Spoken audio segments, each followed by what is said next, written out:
आळस येते. अजून पूर्ण बरी झाली नाहीयेस तू, थकवा दिसतोय. आई, आता तरी तू उपवास सोडायला हवा. आणखी किती त्रास करून घेशील स्वतःला?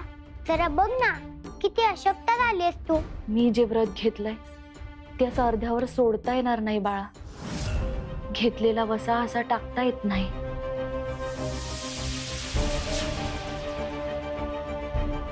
बाबा, तुम्ही तरी काहीतरी सांगा हो आईला.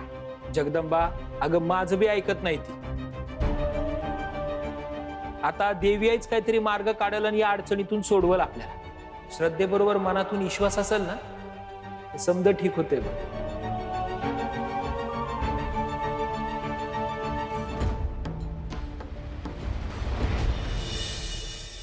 तुळजाई, तू स्वतः ऐकलंस ना सगळं? माझी आई कसं वागते, कसं बोलते, लक्षात आलंय ना तुझ्या? मला तिची काळजी वाटते ग. या सगळ्या संकटामुळे आई घाबरून गेली. 3.5 शक्तिपीठांचं दर्शन घ्यायची इच्छा आहे तिला. त्यासाठीच तिने हा उपवास धरलाय तुळजाई. आम्ही बघितलं सगळं. पण उपवास नक्की कशासाठी करतात तुळजाई? मला सांग ना. अगं, उपवास म्हणजे एक प्रकारचं युद्ध असतं. युद्ध? हो, तू जसं वेगवेगळ्या रिपूंशी युद्ध केलं, त्यांच्यावर मात केली, तसाच हाही एक युद्धाचाच प्रकार आहे. हे आहे आंतरिक युद्ध. आपण स्वतःच्या शरीरातल्या रिपूंशी केलेलं. तुळजाई, मला नीटसं कळलं नाही ग. अगं, या युद्धात माणूस स्वतःच्या अन्नावर नियंत्रण करून स्वतःच्या आत दडलेल्या अनेक रिपूंना नियंत्रणात आणण्याचा प्रयत्न करत असतो. आहार नियंत्रित करून आपण आपलं मन आणि मेंदू ह्या दडलेल्या तामसिक गुणांवर नियंत्रण आणू शकतो. उपवास केल्याने मन आणि शरीर ताजतवानं होतं, त्याला आराम मिळतो. आपण जे खातो ते पचवण्यासाठी आपल्या शरीराला सतत काम करावं लागतं की नाही? हो, भरपूर खाल्लं की भरपूर काम. म्हणूनच शरीराला आराम देण्यासाठी हे उपवास असतात. आपल्या शरीराची आणि आपल्या तब्येतीची काळजी आपणच घ्यायला पाहिजे की नाही?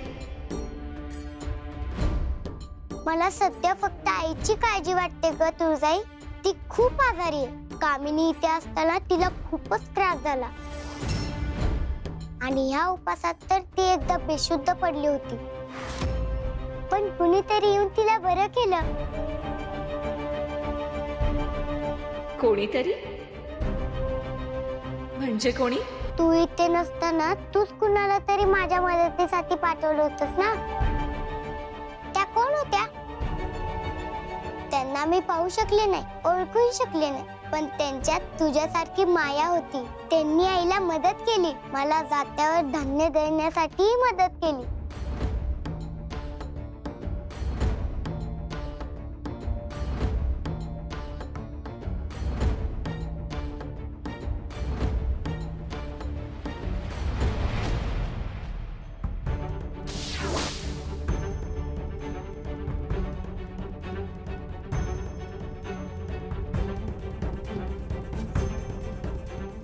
रेणुका देवी, अंबा माता, सप्तशृंगी माता, तुम्हा तिघींचेही मनापासून आभार. तुम्ही ह्या कठीण काळात जगदंबाला आणि ह्या गावाला मदत केली. ते आमचं कर्तव्यच होतं तुळजा. जगदंबा साक्षात तुळजा भवानीचा अवतार आहे. त्यामुळे तिच्या मदतीला जाण्याचं भाग्य आम्हाला लाभलं, यातच आनंद आहे. आणि तुझी ही जगदंबा किती हुशार, शूर आणि धाडसी आहे. कुठल्याही संकटात ती हार मानत नाही. गावाच्या मदतीसाठी, रक्षणासाठी कायम ती संघर्ष करायला तयार असते. कोणत्याही समस्येवर वेगवेगळ्या पद्धतीने उपाय शोधून काढते. अर्थात गावात पसरत चाललेली दुष्काळाची चिंता अजूनही दूर झालेली नाही. हा मायावी दुष्काळ अचानक कसा आला, हा प्रश्न आम्हाला देखील पडलाय. सध्या शरद ऋतू सुरू आहे. धरणी माता सुजल सुफल आहे. भोवती सगळं हिरवगार आहे, परंतु तरीही धान्य, भाज्या, फळं खराब होत आहेत. आम्ही प्रयत्न करून देखील त्या मागचं कारण आम्हाला सापडलेलं नाही. आदिशक्तींनी सांगितलं होतं की आमच्या ज्ञानशक्ती, क्रियाशक्ती, इच्छाशक्ती आणि संयोग शक्ती जेव्हा एकत्र येतील तेव्हा हा दुष्काळ आपण एकत्र मिळून परतवून लावू शकतो.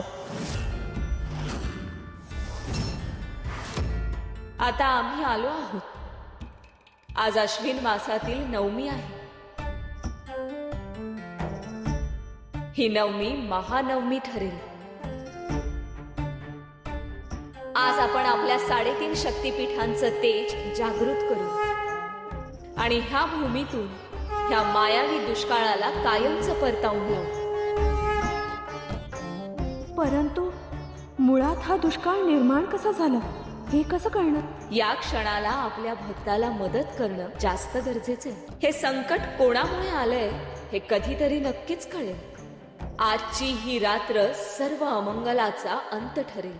उद्याच्या नव्या दिवसाची ही रात्र सुरुवात असेल.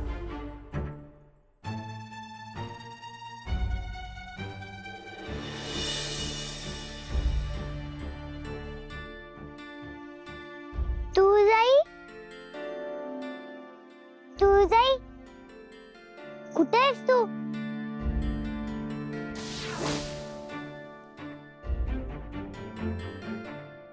ये अगं अगं अगं काय झालं? ये काय हवंय? कशासाठी आठवण काढलीस? तू जाई. आज आई बाबा झोपलेत तरी मी जागी राही ना. तू मला गोष्ट सांग, आपण खूप गप्पा मारू. तू दमत नाही का ग? रात्र झाली तरी तुला झोप येत नाही? झोप येते, पण तू परत आलेस ना, त्यामुळे मला झोपावंसच वाटत नाही. बाळा, आजची रात्र आम्हाला तुझ्या बरोबर नाही थांबता येणार. आत्ताच तर आलीस ना, आता परत कुठे चाललीस? आम्ही कुठेही दूर जात नाहीये, फक्त आजची रात्र. पण आज रात्री काय आहे? आजची रात्र ही महारात्र आहे. हा दुष्काळ घालवण्यासाठी आम्हाला त्यांच्या बरोबर एक खूप मोठं काम करायचंय. कोणाबरोबर? त्यात ज्यांनी आम्ही इथे नसताना तुला मदत केली. आमच्या बहिणी, आमच्या सख्या, अंबाबाई, रेणुका आणि सप्तशृंगी.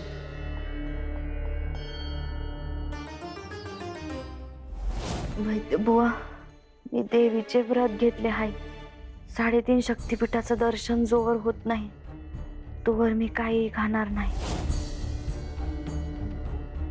अगं, त्याच ठिकी आहेत ना ज्यांचं दर्शन माझ्या आईला हवंय.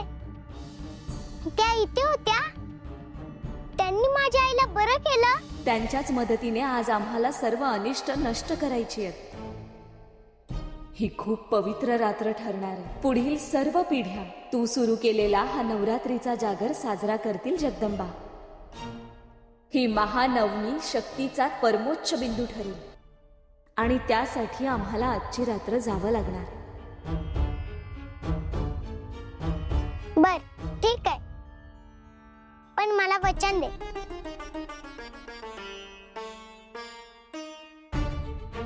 तू मला सोडून जाणार नाहीस. ठीक आहे, दिलं तुला वचन. आम्ही तुला सोडून जाणार नाही.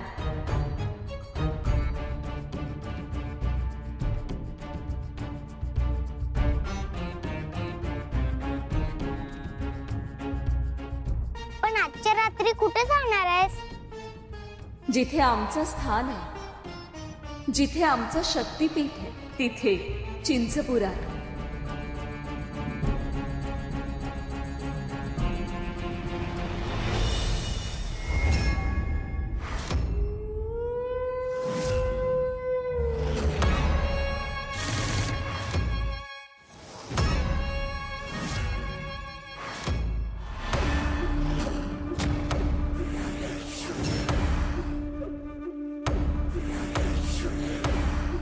असुर नरेश, असुर नरेश, असुर नरेश, आम्हाला उत्तर सापडलं. उत्तर सापडलं? सम्राज्ञी, काय शोधलं तुम्ही? ज्ञानाचा दिवा अदृश्य झाला. तेज तरीही असेल थोडे. ज्ञानाचा दिवा म्हणजे दैत्यगुरु शुक्राचार्य जर असतील तर ते तेज म्हणजे त्यांचं ज्ञान, आणि त्यांचं ज्ञान हे त्यांच्या कुटीमध्येच असेल ना. सम्राज्ञी, हे सगळं मलाही ज्ञात आहे, पण याचा अर्थ कसा लावायचा आपण? आता पुढची ओळ.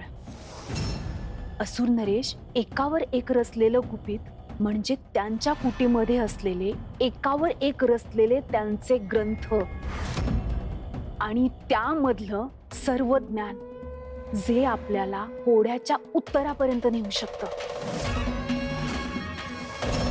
असुर नरेश, हे सगळं त्यांच्याच कुटीमध्ये असणार. सम्राज्ञी, सम्राज्ञी, हा चमत्कार करून दाखवलात आपण. चमत्कार.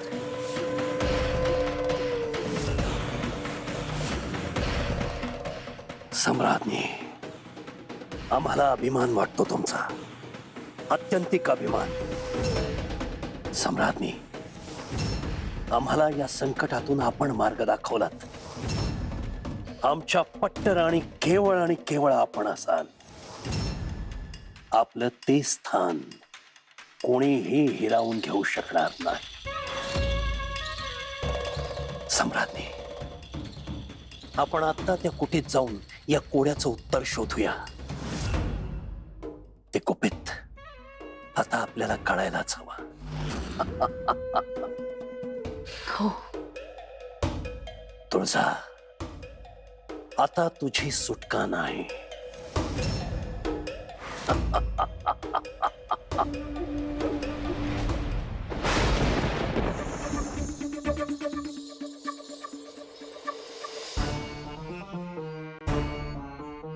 हे आमचं स्थान आहे, आमचं चिंचपूर, आमचं शक्तिपीठ. आज आम्ही इथे आमची शक्ती जागृत करणार. आम्ही वचन देतो की या धर्तीवर आमचं लवकरच पुनरागमन होणार. आता वेळ आली आहे तिन्ही शक्तिपीठांची शक्ती जागृत करण्याची.